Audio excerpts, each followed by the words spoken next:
क्या आपने कभी सोचा कि आप जो दुनिया में इतना सब कुछ देख पा रहे हैं, ये जीवन आया कहाँ से? कभी आपके मन में सवाल तो आया होगा, हम शुरू से ही ऐसे थे या ये हमें वरदान में मिला? इसका जवाब है नहीं। जीवन आपके लिए ही नहीं, इस पूरी गैलेक्सी का एक रहस्य है। ये इंसान आज जो इतनी तरक्की अपने बुद्धि क्षमता से कर पा रहा है, ये खरबों करोड़ों सालों का विकास है। लेकिन सवाल ये भी उठता है कि ये जो जीवन है कहीं बाहर से आया या फिर ये पृथ्वी पर ही पनपा, और इतना सब कुछ हुआ कैसे? दोस्तों, सवाल तो बहुत से हैं और इनसे जुड़े हैं ऐसे कई छुपे हुए रहस्य। तो वीडियो को अंत तक जरूर देखना, और आप अगर नए हैं तो चैनल को सब्सक्राइब कर ले। वीडियो शुरू करते हैं।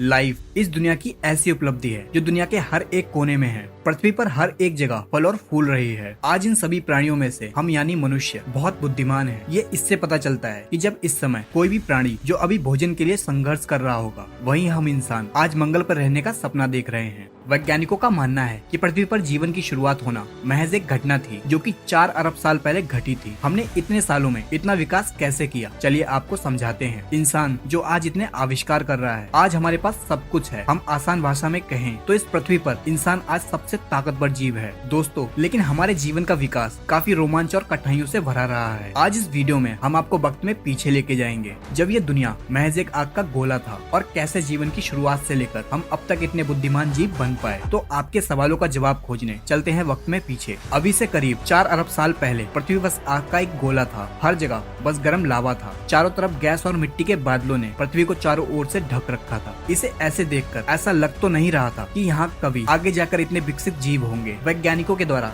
इस समय पृथ्वी पर जीवन के बीज का जन्म हुआ। अब ये जीवन आया कहाँ से? इसका जवाब तो अभी वैज्ञानिक के पास नहीं है। कुछ वैज्ञानिक मानते हैं कि जीवन किसी उल्का पिंड के साथ कहीं गैलेक्सी से आया था, और कुछ मानते हैं कि जीवन पृथ्वी पर पानी में अलग अलग रसायनों के मिलने से अपने आप ही पैदा हुआ था। लेकिन थ्योरीज की माने तो इस जीवन के बीज ने पृथ्वी के पानी में सिंगल सेल के रूप में जन्म लिया था, और हमारी माइथोलॉजी के अनुसार सबसे पहला बीज पानी में ही हुआ था। ये सिंगल सेल ही हमारा पूर्वज है, और उस समय पृथ्वी पर जीवन का सबसे पहला बीज इस सेल में डीएनए के रूप में कोड और जानकारियां थी। इस सेल में जीन्स इस जानकारी को बाहर भेज सकते थे। लगभग 50 करोड़ साल तक जीवन इन्हीं सेल्स में बना रहा। अभी से करीब 3.5 अरब साल पहले इस सेल ने खुद के जैसे हुबहू दिखने वाले सेल बनाना शुरू कर दिया और खुद की ढेर सारी कॉपी बना डाली। ये एक अनोखी घटना थी। सेल्स के कॉपी बनाने से जीवन बस विकास की ओर बढ़ने लगा था। ये सेल एक नए जीन्स और जानकारी को बनाने लगे थे। अगर ये सेल्स ऐसा ना करते तो जीवन कभी शुरू ही नहीं होता। 2 अरब साल तक ऐसा ही चलता रहा। पुराने सेल्स नए सेल्स को बना रहे थे, जिससे उनकी इन्फॉर्मेशन नए सेल्स के जीन्स में और ज्यादा डेवलप हो रही थी। फिर एक बार एक घटना घटी जब सेल्स ने आपस में जुड़कर एक नए सेल्स का निर्माण करना शुरू कर दिया, जिससे उन दोनों के जीन्स की इन्फॉर्मेशन कंबाइंड होके अपने ही जैसे परफेक्ट सेल बनाने लगे। जिन सेल्स में अब एक नहीं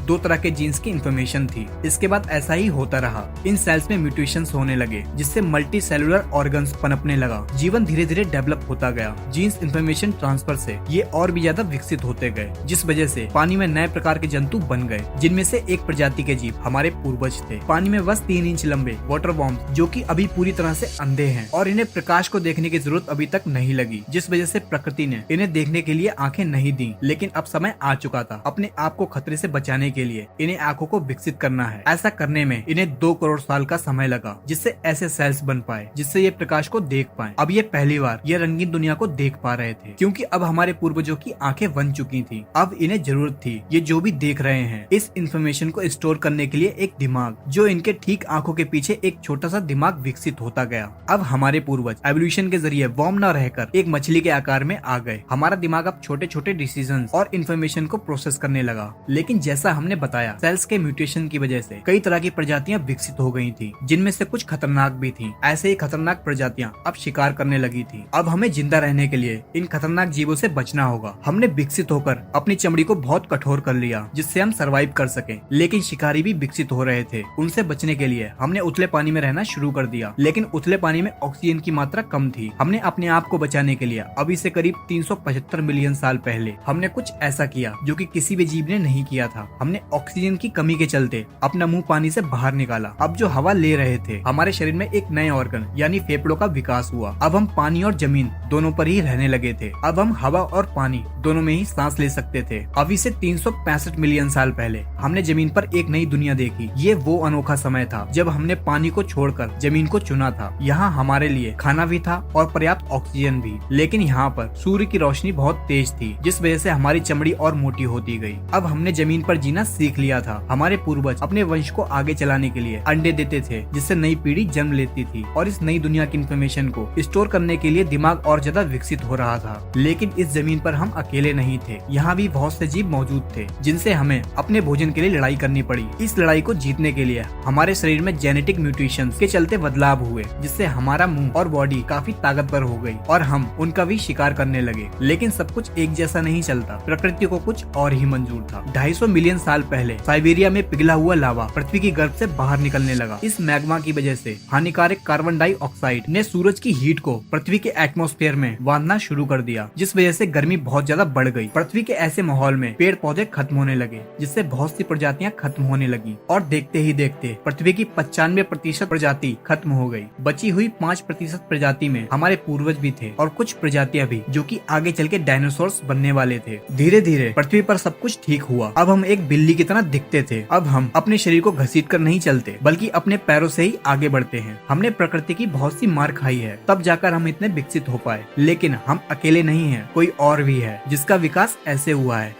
कि उसकी अब इस धरती पर हुकूमत चलती है। ये है डायनासोर। अब इनका ही जमाना है। अब अगर हमें इस धरती पर जिंदा रहना है तो हमें इनसे बचना होगा। डायनासोर्स का विकास हमारे मुकाबले बहुत ही तेजी से हुआ, जिस वजह से ये बहुत ही बड़े और खूंखार हैं। इनसे बचने के लिए हमें कुछ ऐसा करना था जिससे हम इनके शिकार ना बन पाए, जिस वजह से हमारा साइज और ज्यादा छोटा होता गया। हम एक छछूंदर की तरह दिखने लगे। अब हम जमीन के अंदर बिल बनाकर रहने लगे। हमारे शरीर पर घने बाल थे, तो जब भी हमें सर्दी लगती तो हमारे बाल खड़े हो जाते, जिससे हवा हमारे बाल में ही कैद हो जाती, जो इंसुलेशन का काम करती थी और हमें ठंड से बचाती थी। आपने ये देखा होगा कि ठंड लगने पर हमारे रोंगटे आज भी खड़े हो जाते हैं, हालांकि अब हमें जरूरत नहीं पड़ती। इसी वजह से आज हमारी बॉडी में बाल कम होते जा रहे हैं। खैर, उस टाइम पे हमें काफी चौकन्ना रहना पड़ता था। उनके देखने से पहले हमें रिएक्ट करने की जरूरत थी, जिस वजह से हमारी इंद्रियां और ज्यादा तेज होती गयी। हमारे देखने, सुनने, सूंघने और महसूस करने की क्षमता बहुत ज्यादा बढ़ गई थी। हमारा दिमाग भी और ज्यादा बढ़ रहा था, क्योंकि हमें जल्दी फैसले लेने की जरूरत थी। दोस्तों, हम इंसानों के लिए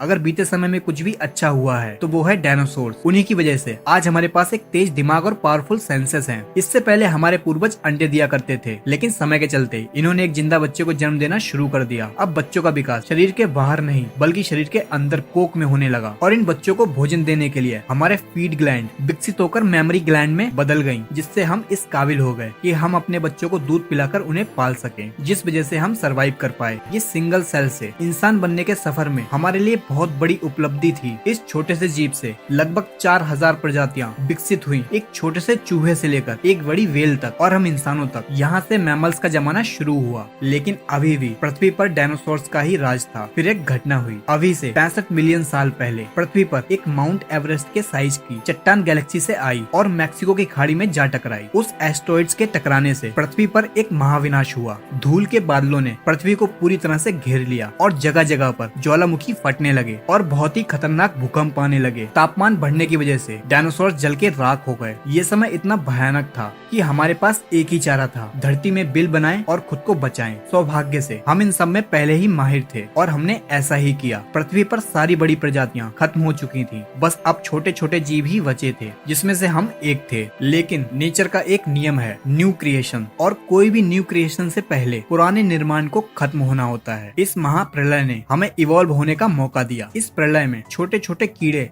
जैसे कॉकरोच आदि सरवाइव कर गए। अब हम जिंदा रहने के लिए केवल यही खाते थे। इन्हें ही खा के हमारे पूर्वज ने खुद को आगे बढ़ाया और अपने आप को जिंदा रखा। आज हम धरती पर हैं तो इसमें बहुत बड़ा हाथ इन कॉकरोचों का है, जिनको खाकर हमारे पूर्वज जिंदा रहे। उस समय हमारा साइज 6 इंच का था। धीरे धीरे पृथ्वी की परिस्थितियाँ फिर से बदलने लगी। महाप्रलय को अब 5 साल बीत चुके थे। पूरी पृथ्वी काफी हरी भरी हो चुकी थी। पेड़ और फल लगने लगे, जिसमें बहुत से न्यूट्रिशन थे। बहुत ही बेसिक बात है, हम जितना भी न्यूट्रिशन लेंगे हम उतना ही लंबा जिएंगे। लेकिन परेशानी ये थी कि फल पेड़ पर थे, तो हमने खुद को इस तरह से विकसित किया कि हम पेड़ों पर बंदरों की तरह चढ़कर उसी पर रहने लगे। अभी से 56 मिलियन साल पहले हम इस पेड़ों की दुनिया के आदी हो चुके थे। अब हमें जमीन से कोई भी लेना देना नहीं था। लेकिन आपको तो पता ही होगा, हमारी दुनिया इतनी आसान कहाँ। आने वाले 10 सालों तक पृथ्वी का टेम्परेचर बदलने लगा, जंगल सूखते गए और छोटे होते गए, जिस वजह से खाने की कमी होने लगी। ऐसे में हमने फिर से सर्वाइव करने के लिए जेनेटिक म्यूटेशंस के जरिए लिए हमारी पूंछ गायब होती गई, हमारे हाथ और पैर और ज्यादा लंबे होते गए, जिससे हम हमेशा पेड़ों की डालियों से चिपके रहते थे। हम पृथ्वी के माहौल के हिसाब से ढलते गए, लेकिन पृथ्वी का बदलाव यही नहीं रुका। अफ्रीका और अरेबियन टेक्टोनिक प्लेट्स खिंचने लगी, जिससे ईस्ट अफ्रीकन रिफ्ट वैली का निर्माण हुआ और इसके किनारे पर 3,500 किलोमीटर लंबी पर्वतमालाएं बनी। कभी इंडियन ओशन से लाके बादल पानी बरसाते थे, लेकिन उन बादलों को ये पहाड़ रोक रहे थे, जिस वजह से अफ्रीका के उस इलाके में सूखा पड़ने लगा, सारे संसाधन खत्म होने लगे। लेकिन हमारे पूर्वज अफ्रीका के उसी हिस्से में फंसे थे। अब हमने खुद को बचाने के लिए हमने भूख के चलते पेड़ को छोड़ने का फैसला लिया। अभी से लगभग 4.4 मिलियन साल पहले हम पेड़ों से उतरकर नीचे जमीन पर भोजन की तलाश में निकले। अभी हम 4 फीट लंबे थे और हमारा दिमाग एक संतरे के जितना था। अब जो भी पेड़ मौजूद थे वो काफी दूर दूर थे, जिस वजह से हमने ऐसा किया। अब हम धीरे धीरे 2 पैरों पर चलना सीख गए, जिस वजह से हमारे हाथ आजाद थे, जिससे हम नीचे खड़े होकर पेड़ से फल तोड़ लेते थे, जिस वजह से हमारी ऊर्जा इस्तेमाल नहीं हो रही थी। आने वाले 1.2 मिलियन सालों तक हमारा क्रमिक विकास होता रहा और हमारा शरीर इस तरह से विकसित हुआ कि हम 2 पैरों पर और तेज भागने लगे और हम आसानी से खाना पानी खोजने लगे। लेकिन 2 पैरों पर चलने की वजह से बच्चे पैदा करने में कठिनाई आने लगी, जिससे पूरी तरह से विकसित बच्चे को जन्म देना आसान नहीं था। फिर सेल्स म्यूटेशंस के चलते हमने ऐसे बच्चे को जन्म देना शुरू किया जो समय से पहले ही पैदा हो जाते थे। माँ की कोख में बच्चे का जो भी जरूरी विकास होना होता और बचा हुआ विकास जन्म के बाद होता।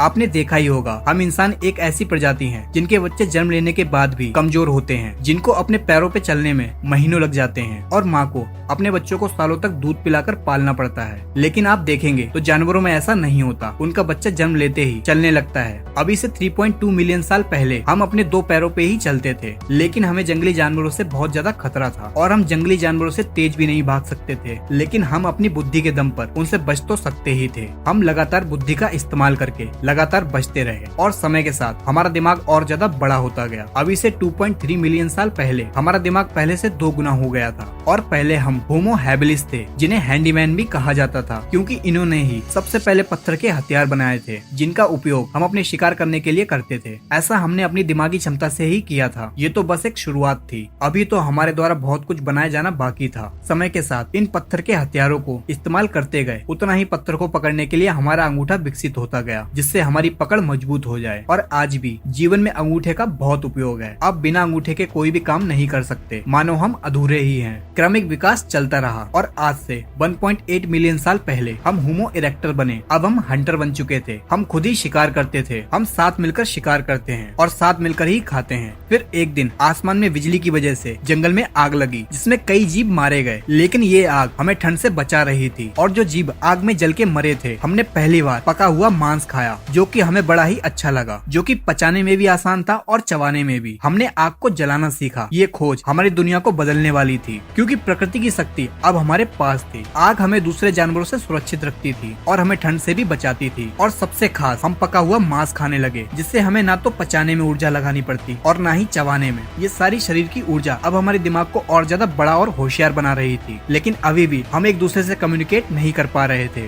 जिस वजह से एक दूसरे को समझ पाना मुश्किल था। लेकिन सेल्स म्यूटेशंस ने हमारी जरूरत के हिसाब से गले के मसल्स को बदल दिया, जिससे हम तरह तरह की आवाजें निकालने लगे। अब हम बोलकर एक दूसरे को कम्युनिकेट कर सकते थे। अभी से 4 अरब साल से सिंगल सेल से सर्वाइवल की जंग लड़ते हुए विकास क्रम से सबसे आगे आकर इस पृथ्वी का सबसे बुद्धिमान जीव हम बन पाए। हम मनुष्य, हमने पशुओं को पालना सीखा, खेती करना सीखा, हजारों आविष्कार किए, चांद पर पहुँचे, मंगल पर जाने की तैयारी कर रहे हैं। हम यही नहीं रुक रहे। आप रोज एक नई आधुनिक टेक्नोलॉजी की नई खोज सुनते ही होंगे। इतना सब कुछ हमने 4 अरब सालों में सीख पाया है और अभी भी सफर जारी है। लेकिन क्या हमने कभी ये सोचा, जिस धरती या पृथ्वी पर हम रहते हैं, ये कैसे इस लायक बन पाई कि जीवन को पाल सके? अगर आप ये जानना चाहते हैं तो कमेंट सेक्शन में जरूर लिखें और चैनल को सब्सक्राइब कर लें। और आपको वीडियो अच्छी लगी हो तो लाइक करें।